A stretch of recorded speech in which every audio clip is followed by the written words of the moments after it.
know if he's the one, or if he's just another someone? Well, there are 10 great ways to tell. 1, you think about him all the time. Obviously. You want to think about him. You wake up thinking about him, you fall asleep thinking about him, you're working on something and suddenly he comes into your mind. Number 2, little things remind you of them. So you are on a walk and you see a butterfly and it reminds you of something that they said about butterflies and you laugh out loud because of it. You're working and a funny word comes up and you think, oh my gosh, that's so funny, and we were laughing about that word the other day. It's all of those little things. Number 3, you feel like you're your best self when you're with them. Like they help to elevate you. Number 4, they actually inspire you to be an even better person. When you're with them, you want to be your best. You want to be even better than that. You didn't realize how great you could be.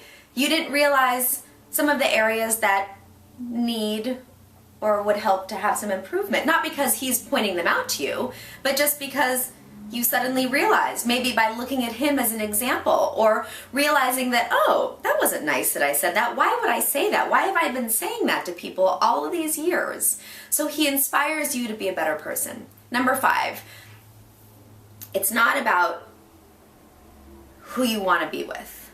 It's about who you can't be without, who you can't not be with. That's the person who you're supposed to spend your life with. That's the one. That's not another someone. If you can't imagine yourself without them, not because you're not a whole person without them, but they make you even more complete. They fill up the little holes that you didn't even know existed. You look at the world in a different way because of them. Even if you might not seem on the surface to be a perfect match, even if he's not paper perfect, according to that list of yours, if you can't not be with him, he's the one. Unless it's, of course, unhealthy and the heroin type of love addiction, which is not good. But that's a whole different thing that we can get into another time, and we will. Number 6, you can't say goodbye to them.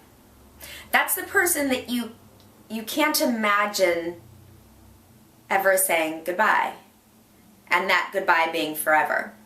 And even if you try and break up with them, you know it's not goodbye. You can't imagine waking up tomorrow and not having them there. So if you're dating multiple people and there's one person who you really love, I mean, look at The Bachelor, right? With Lindsay and Catherine. Sean really loved both, but he couldn't say goodbye to Catherine. He just couldn't say goodbye. He had to say goodbye to Lindsay because of that, which was really painful. Okay, number 7, you light up when you're around them. You can't even help it. Even if you're sick, even if you're in the worst mood, even if you're so singularly focused on your business and he walks in the room and suddenly it's like, everything is better. You smile and you don't even mean to. You don't want to smile sometimes, but you can't help it. You light up. You're a different person around them. Number 8, you aren't putting on an act when you're with them. You're completely, authentically yourself, and that's okay. You're accepted for who you are. You feel confident in who you are. He loves you because of your silly little quirks. He doesn't judge you because of them. Number 9, it's not just about the fun, ooey gooey feelings. It's also about conversation. That's so important in The One. And that's something that also in The Bachelor with Sean and Lindsay and Catherine. Lindsay was fun, you know? They were always giggling and they were kissing all the time. And she even said, we kiss all the time because that's how we communicate. That's how we communicate our feelings to each other. Now, of course, on the show, he's not allowed to say, I love you before the final rose. But there are other ways to communicate without just kissing. There's talking. There's having conversation. And it's not just conversation about, I like you so much, I like you too, oh, we're so fun, oh my gosh, can you imagine when we're old together? It's actually talking. I mean, at least Sean and Catherine talked about math, right? Something. But they also had more deeper conversations that actually mattered. And number 10, you just have that thing with them.